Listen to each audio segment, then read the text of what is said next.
It renewed my mind is because I got away with what I done. So I forgot to even think about it. And I continued to do more wrong. And I'm going to read you a story about that. Let's go to 2 Samuel chapter 12.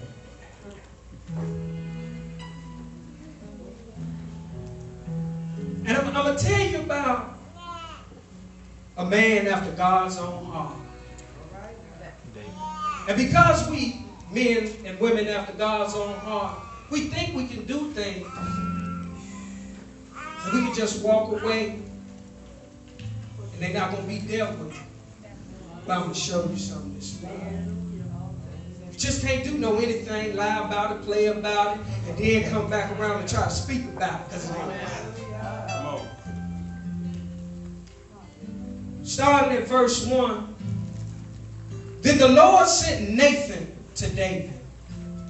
And he came to him. And he said to him, there were two men in one city, one rich and the other was poor. The rich man had exceedingly many flocks and herds, but the poor man had nothing except one little ewe lamb, which he bought and nourished. And it grew up together with him and with his children. It ate his own food and drank from his own cup and lay in his own bosom. And a traveler came to the rich man who refused to take from his own flock and from his own herd to prepare for the wayfaring man who had come to him. But he took the poor man's lamb and prepared it for the man who had come to him. So David, anger was greatly aroused against that man. And he said to Nathan, as the Lord lives, the man who has done this shall surely die, and he shall restore fourfold for the lamb because he did this thing and because he had no pity. Then Nathan said to David, you are that man.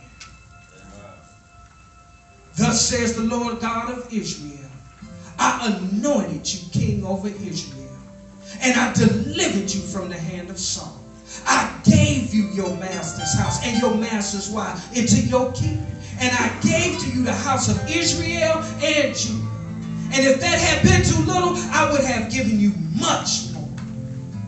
Why have you despised the commandment of the Lord to do evil in his sight? You have killed Uriah the Hittite with the sword. You have taken his wife to be your wife, and you killed him with the sword of the people of Ammon. Now therefore, the sword shall never depart from your house, because you have despised me, and have taken the wife of Uriah the Hittite to be your wife. Thus says the Lord, behold, I will raise up an adversary against you from your own house, and I will take your wives before your eyes and give them to your neighbor. And he shall lie with your wives in the sight of this son. For you did it secretly, but I will do this thing before all Israel, before the sun. So David said to Nathan, I have sinned against the Lord. And Nathan said to David, the Lord has put away your sin. You shall not die. However, because by this deed you have given great occasion to the enemies of the Lord to blaspheme, the child who is born to you shall surely die. Then Nathan departed to his house. And the Lord struck the child that Uriah bore to David, and he became ill. David therefore pleaded with God for the child, and David fasted and went in and lay all night on the ground. So the elders of his house rose and went to him to raise him up from the ground. But he would not, nor did he eat food with them. Then on the seventh day it came to pass, the child died. And the servants of David were afraid to tell him that the child was dead. For they said, indeed, while the child was alive, we spoke to him, and he would not heed our voice. How can we tell him that the child is dead? He may do some harm. When David saw his servants whispering, David perceived that the child was dead. Therefore David said to his servants, is the child dead? And they said, he is dead. So David rose from the ground washed, anointed himself, changed his clothes, and went into the house of the Lord and worshiped. When he went to his own house and he requested, they set food before him and he ate. Then the servant said to him, what is it that you have done? You fasted and wept for the child while he was alive, but when the child died, you arose and ate food. And he said, while the child was alive, I fasted and wept. For I said, who can tell whether the Lord will be gracious to me? But now he is dead. Why should I fast? Can he come back again? I shall go to him, but he shall not return. I am sick. It's my sickness. You know, in the beginning of this story, you know, it's time for David to go out to war. But he didn't. He stayed back. He sent the people out. He walked up on the veranda and he saw Bathsheba. And he fell in love with her, or fell in lust with her. And he took that man's wife and got her pregnant. And to cover up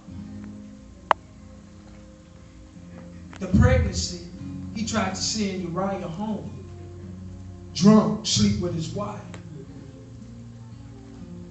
But Uriah was faithful. He didn't go. He told David, I ain't going. As long as these people out here and they stay, I'm going to stay out here with them. I ain't got no reason to go back and go sit up there and enjoy my life when stuff is still going on and need to be dealt with. I'm going to sit right here by this gate. I'm going to stand right here.